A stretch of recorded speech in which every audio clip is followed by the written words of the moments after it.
गंगापूर नगरपालिका निवडणुकीच्या पार्श्वभूमीवर उद्या मतदान प्रक्रिया पार पडणार असून एकूण 6 नगराध्यक्ष पदांसह 79 नगरसेवक पदांचं भाग्य मतपेटीत बंद होणार आहे। निवडणुकीसाठी प्रशासनाकडून सर्व तयारी पूर्ण करण्यात आली आहे।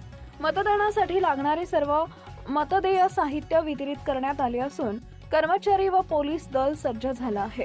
या निवडणुकीत एकूण 29,287 मतदार आपल्या मतदानाचा हक्क बजावतील। त्याकरता शहरात 33 मतदान केंद्रांची व्यवस्था करण्यात आली आहे। मतदान प्रामाणिक, शांततेत आणि सुरळीत पार पडावे यासाठी प्रत्यक्ष मतदान कर्मचाऱ्यांची संख्या 132, राखीव कर्मचारी 40, पोलीस सुरक्षा व्यवस्था देखील तितक्याच काटेकोरपणे ठेवली आहे।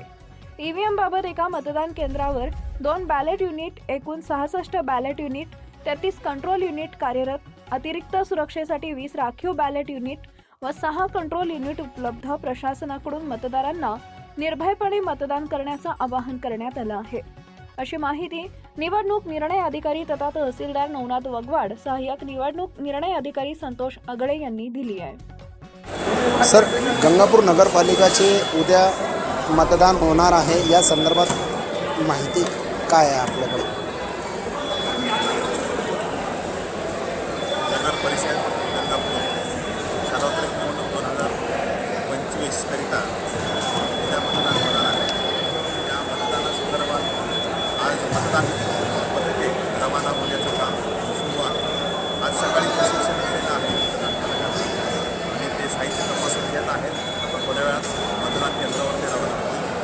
गंगापूर नगर परिषदेमध्ये एकूण 10 प्रभागामध्ये मतदान होणार आहे। यासाठी 33 मतदान केंद्र निश्चित करण्यात आलेली आहे। एकूण वोटर 29,287 हे मतदानामध्ये सहभागी होतील। एक नगराध्यक्ष पद आणि 18 सदस्य पदासाठी हे निवडणूक होत आहे। 2 सदस्य पद जे की प्रभाग क्रमांक 4 जागा क्रमांक 2 आणि प्रभाग क्रमांक 6 जागा क्रमांक 2 या 2 सदस्य पदाची निवडणूक ही पुढे ढकलण्यात आली असून 20 डिसेंबरला मतदान होणार आहे। त्या प्रभागातील नगराध्यक्ष व 1 जागा याचं मतदान उद्या होणार आहे। नागरिकांना काय आवाहन करणार प्रशासन? नागरिकांनी जास्तीत जास्त मतदानामध्ये सहभागी होऊन आपली मतदानाची टक्केवारी वाढवावी, शांततेमध्ये मतदान करावं असं आवाहन करण्यात येतं।